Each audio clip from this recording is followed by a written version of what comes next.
दोस्तों, मैं आप सबके लिए कहानी लिख रहा हूँ, लेकिन आप सबका अच्छा रिस्पॉन्स नहीं मिल रहा है। दोस्तों, अगर आपको ये कहानी अच्छी नहीं लग रही है, तो कृपया बताएं कि आपको कौन सा भाग अच्छा नहीं लग रहा है। दोस्तों, अपना ओपिनियन ज़रूर दें। अगर आपको कहानी पसंद नहीं भी आ रही है, तो भी कमेंट में बताएं।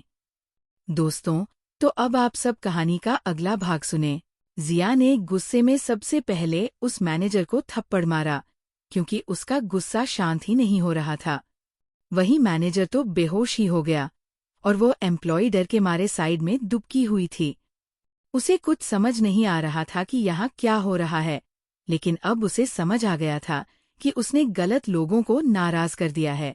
वही गार्ड ने सभी शेयर होल्डर्स को डरा कर कहा कि यहाँ जो भी हुआ, उसके बारे में किसी को कुछ न बताए। साथ ही कुछ इंस्ट्रक्शंस देकर उन्हें भगा दिया। वैसे भी उन लोगों की इतनी हिम्मत नहीं थी कि वे ऐसे किसी के अगेंस्ट बात करें, जिससे इन्फिनिट वर्ल्ड भी पंगा नहीं ले रहा था। इसके बाद जिया ने गार्ड को ऑर्डर दिया, क्वीन को प्रोटेक्ट करना किसी भी कीमत पर। अगर ऐसा नहीं हुआ, तो शायद क्वीन तुम्हें माफ कर दे, लेकिन मैं तुम्हें माफ नहीं करूंगी। गार्ड ने सिर हिलाकर हामी भर दी। फिर जिया ने कहा, इन दोनों बेवकूफों को यहाँ से दफा करो। और हाँ, उससे पहले इनकी अच्छी तरह खातिरदारी जरूर करना। इतना कहकर जिया वहां से निकल गई। वहीं जहानवी अपार्टमेंट पहुंच गई। उसने जल्दी से अपना फोन निकाला और राज को कॉल किया। जैसे ही राज ने कॉल पिक किया, जहानवी खुश होकर बोली, राज, पता है मैंने आज क्या किया? राज ने स्माइल करते हुए कहा, हाँ वाइफी, बताओ। जहानवी ने उसे सब कुछ डिटेल में बताया और फिर बोली, राज, मुझे ये करने में मजा आ रहा है। इससे मेरी एक्टिंग की प्रैक्टिस भी हो जाएगी। राज हंसकर बोला, हाँ वाइफी। फिर उसने कहा, वाइफी, क्या तुम आज अपने घर जाओगी? जहानवी ने कहा, हाँ, तुम भी नहीं हो, और मुझे अपनी माँ और भाई से मिलना है। मैं 2 दिन से घर नहीं गई हूँ। राज ने केयरिंग टोन में कहा, वाइफी, अच्छे से रहना। और हाँ, कल से तुम जिया से पहले उठकर अपार्टमेंट आ जाना और अपनी ट्रेनिंग शुरू कर देना। और मेहनत अच्छे से करना। जहानवी हंसकर बोली, ठीक है राज डार्लिंग। लेकिन राज, तुम प्लेन में कॉल कैसे कर पाते हो? और हाँ, जैक ने भी बात की थी। राज हंसते हुए बोला, वाइफी, ये मेरे सारे प्लेन्स में है।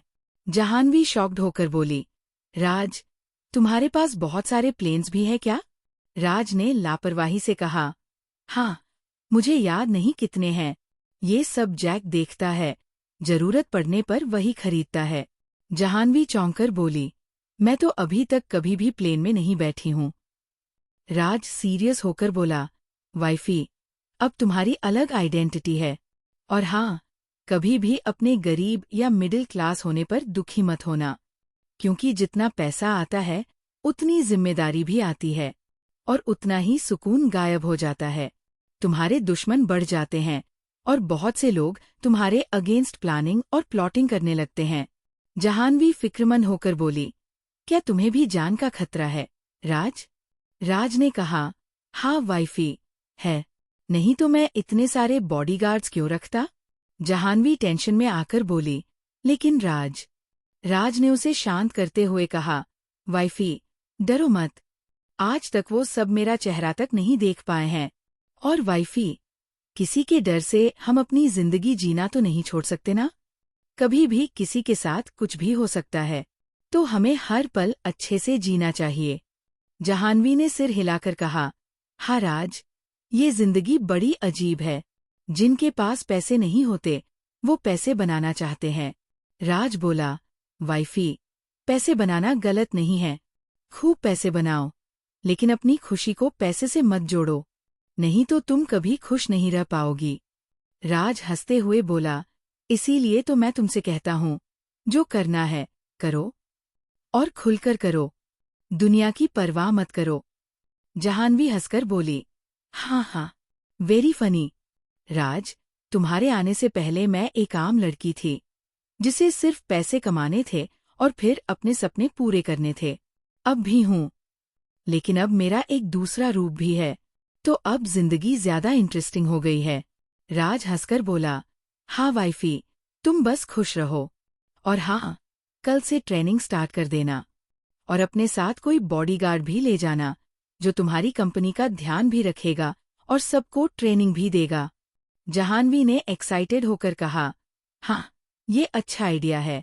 मैं किसी को साथ ले जाऊंगी। और हाँ, राज, मैं अब फोन रखती हूँ। मुझे सबको बताना भी है और घर भी जाना है। और हाँ, राज, अपना अच्छे से ख्याल रखना। अच्छे से खाना खाना, सिर्फ काम ही मत करते रहना। राज मुस्कुराकर बोला, ठीक है वाइफी, तुम भी खाना मंगवाकर खा लेना और फिर घर जाना। और हाँ जान, मैं 2 दिन में आ जाऊंगा। जाह्नवी हंसकर बोली, ओके बाय जान, और कॉल डिस्कनेक्ट कर दिया। फिर वह मुस्कुराने लगी। इसके बाद जाह्नवी पहले एक अच्छा सा बात लेती है, फिर जल्दी से खाना ऑर्डर करती है। कुछ देर में खाना आ जाता है और साथ में वो सारी शॉपिंग भी जो उसने मॉल से की थी। वह आराम से बैठकर खाना खाने लगती है और फिर अपनी कंपनी ग्रुप में मैसेज करती है, सुनो सभी लोग, कल से एक ट्रेनर आएगा कंपनी में और वो मार्शल आर्ट की ट्रेनिंग देगा। सभी लोग एक्साइटेड होकर बोले, क्या सच में दीदी? जवान लड़कों को ऐसी चीजें सीखने और अच्छी बॉडी बनाने का बहुत इंटरेस्ट होता है। तभी राहुल का जवाब आया, ये अच्छा है। प्रिया बोली, क्या खाक अच्छा है? मैं तो थक जाऊंगी। राहुल ने चिढ़ाते हुए कहा, सबको पता है तू कितनी आलसी है, तो ज्यादा बहाने मत बना। सुबह सुबह करने से हम फ्रेश भी हो जाएंगे। जाह्नवी ने कहा, हाँ, सबको सीखना जरूरी है। कोई भी नाश्ता करके नहीं आएगा, सिर्फ फ्रेश होकर आ सकता है। कंपनी में नाश्ता आ जाए जिए, और हाँ, ये टेम्पररी है। वैसे भी कंपनी में नहाने की सुविधा तो है, तो ज्यादा प्रॉब्लम नहीं होगी। जब हमारी कंपनी थोड़ा स्टेबल हो जाएगी, तब हम ये सब ट्रेनिंग पार्क में करेंगे। प्रिया ने दुखी होकर सिर्फ एक सैड इमोजी सेंड कर दी। जाह्नवी ने आखिरी मैसेज किया, गाइज, ध्यान से, कल शायद डीएस कंपनी का मैनेजर हमारी कंपनी में आए। कोशिश करना कि काजल और राहुल ही उससे मिलें। सब इस बात का ध्यान रखना और इमोशनल होकर कुछ भी मत करना। हमें उसे समझदारी से हैंडल करना है। जाह्नवी फोन रख देती है और अच्छे से खाना खा लेती है। फिर वह कुछ देर आराम करने का सोचती है और जाकर बेड पर लेट जाती है। उसे बेड से राज की खुशबू आ रही थी। उसी में उसे जलन के साथ नींद आ गई। दूसरी तरफ जब जिया अपने रूम में आई तो उसने देखा कि उसके बेड पर एक बुके रखा हुआ था। उसने उसे उठाकर देखा तो उस पर एलेक्स लिखा था। ये देखकर वह चिढ़ गई और बुके को वापस बेड पर रख दिया। एलेक्स जिया को बहुत पसंद करता था और जिया भी उसे पसंद करती थी, लेकिन उसे लगता था कि ये सब उसके लिए बना ही नहीं है। एलेक्स कई बार उसे इम्प्रेस करने की कोशिश करता, लेकिन जिया उसे सीधा इग्नोर कर देती थी। दोस्तों, आगे हम देखेंगे इनकी नोकझोंक वाली लव स्टोरी। इसके बाद जिया फ्रेश होकर आती है और जादव को कॉल करके कहती है, जादव, जाओ और मैम के लिए एक अलग फ़ोन लेकर आओ, जो हमारा सबसे सिक्योर फ़ोन हो, जैसा फ़ोन किंग इस्तेमाल करते हैं। और हाँ, कोई लक्जरी कार लेकर उसकी सारी फंक्शंस एक सिंपल कार में इंस्टॉल करवा कर लाओ, ताकि ज्यादा अटेंशन न जाए। Jadhav, okay ma'am. जिया, जादव, तुम्हें मैम के साथ रहना है और उनकी प्रोटेक्शन करनी है। जब मैं आसपास न रहूं, तब भी उनकी कार तुम ही ड्राइव करोगे। जादव, डोंट वरी मैम, मैं क्वीन को प्रोटेक्ट करूंगा। इसके बाद जिया कॉल काट देती है। फिर वह भी खाना खाकर थोड़ी देर सोने का सोचती है। सोने से पहले वह जाह्नवी को मैसेज कर देती है, मैम, जब भी आप घर जाएं, मुझे 5 मिनट पहले कॉल कर दीजिएगा। फिर वो बेड पर लेट जाती है।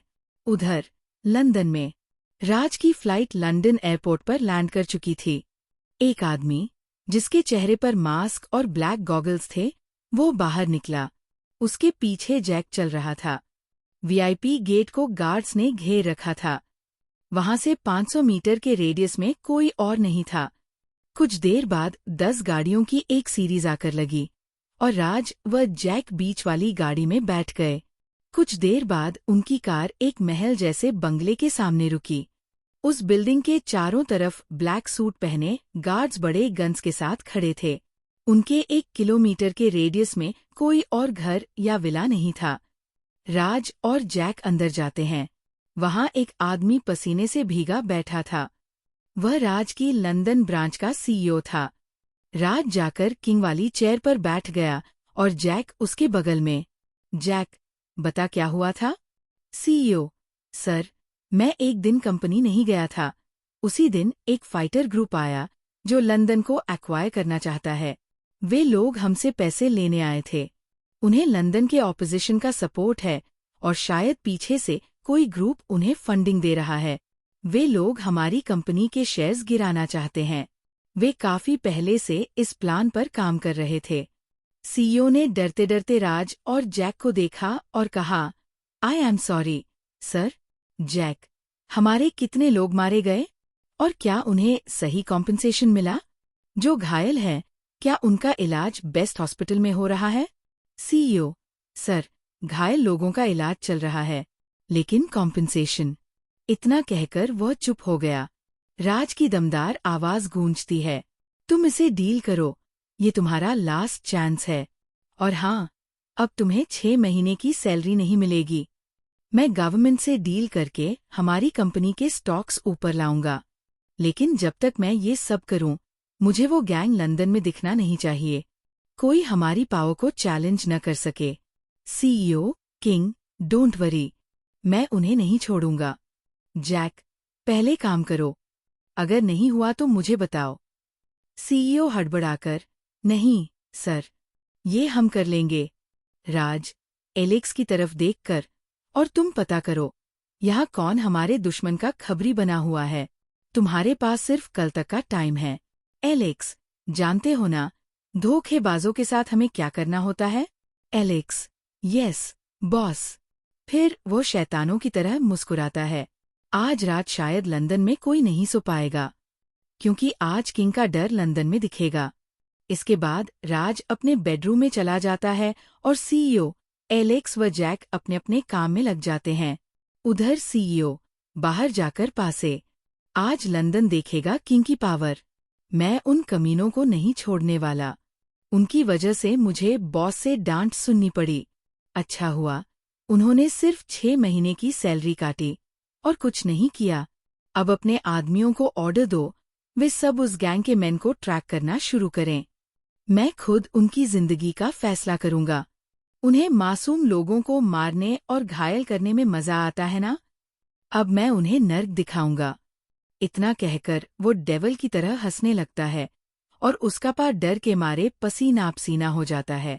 उधर इंडिया में जब जाह्नवी सोकर उठी, उसने देखा कि शाम के 6 बज चुके थे। तभी उसे जिया का मैसेज दिखा तो उसने तुरंत जिया को कॉल किया। जिया भी अभी अभी उठी थी। उसने कॉल उठाकर कहा, यस मैम। जाह्नवी, जिया, तैयार हो जाओ, मैं तुम्हें अपने घर ले जाने वाली हूँ। इतना कहकर जाह्नवी कॉल काट देती है। जिया भी फ्रेश होने चली जाती है और जाह्नवी भी तैयार होने लगती है। कुछ देर में दोनों नीचे आ जाती है। जाह्नवी देखती है कि एक मीडियम लेवल की कार खड़ी है। उस पर कोई ब्रांड नहीं था, लेकिन वह लक्जरी नहीं लग रही थी। जाह्नवी, जिया, ये किसके लिए? जिया, मैम, मुझे लगा कि आप लक्जरी कार्स ज्यादा यूज नहीं करेंगी, इसलिए इसे मॉडिफाई करवाया है ताकि आप नॉर्मली ट्रैवल कर सकें। जाह्नवी, लेकिन मेरी माँ मुझसे बहुत सवाल करेंगी। रास्ते में जाह्नवी जाकर कार में बैठ जाती है। उसके बाद जिया भी उसके साथ बैठ जाती है और जादव ड्राइवर सीट पर बैठ जाता है। तभी जिया वहीं रखा फोन का डब्बा उठाकर जाह्नवी को देती है। जाह्नवी बोलती है, ये किस लिए? जिया बोली, मैम, ये क्वीन के लिए है। इसमें सारे क्वीन के लोगों के नंबर हैं। जब क्वीन का कोई भी आदेश होगा, तब यही सभी लोग उसे फॉलो करेंगे। जाह्नवी फोन निकालकर देखती है। उसमें कुछ अजीब फीचर्स थे। वह बोली, ये इतना टाइम क्यों ले रहा है? जिया बोली, मैम, इसमें एडिशनल फीचर्स है। यह आपके इमोशंस को भी देखता है। अगर कोई बिना आपकी परमिशन के आपके चेहरे को स्कैन कर भी ले, तो ये खुल नहीं पाएगा। और अगर कोई ऐसा करेगा, तो हमारी सिक्योरिटी टीम को आपके कैमरे का एक्सेस मिल जाएगा, जिससे हम किसी भी खतरे को रोक सकें। जहानवी अंदर देखती है तो उसमें जिया का नंबर, जादव का नंबर, किंग का नंबर, उसके आईटी एक्सपर्ट और बहुत से लोगों के नंबर फीड थे। वह बोली, जिया, मैं इन सभी से मिलना चाहती हूँ। जिया बोली, मैम, हमारा अपना हेडक्वार्टर कुछ दिनों में तैयार हो जाएगा। तब आप उन सभी से मिल सकती हैं जो आपके साथ है। तभी जहानवी जिया को हग करके बोली, सिस्टर, तुम बेस्ट हो। राज के बाद मैं तुम्हारे साथ बहुत सिक्योर फील करती हूँ। और हाँ, जादव, तुम भी मेरे खास लोगों में हो, तो अपना ख्याल रखना। जिया के अंदर हल्के इमोशंस आ गए। उसे बहुत अच्छा लगा कि जहानवी सिर्फ कहने के लिए नहीं, बल्कि सच में उसे दोस्त मान रही थी। जहानवी बोली, और हाँ जिया, तुम ये मैम क्या लगा रखा है? तुम मुझे जहानवी बुलाओ। जब तक कोई जरूरी बात न हो, मुझे क्वीन या मैम मत बुलाओ। जिया मुस्कुराते हुए बोली, ओके जहानवी। जहानवी बोली, क्या बात है, तो मैडम को मुस्कुराना आता है? जिया का चेहरा लाल हो जाता है और वो शर्मा कर खिड़की के बाहर देखने लगती है। पता नहीं क्यों, लेकिन जिया को एलेक्स का ख्याल आ रहा था।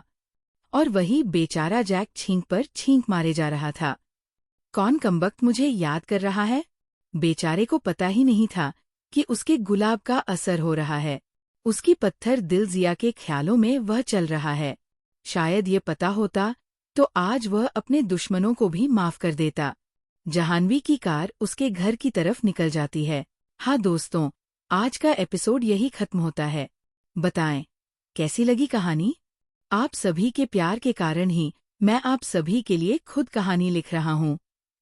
तो इसे प्लीज पूरा सुने दोस्तों, और आगे के एपिसोड का कब आएगा, ये आपके रिस्पॉन्स पर निर्भर करता है। दोस्तों, धन्यवाद।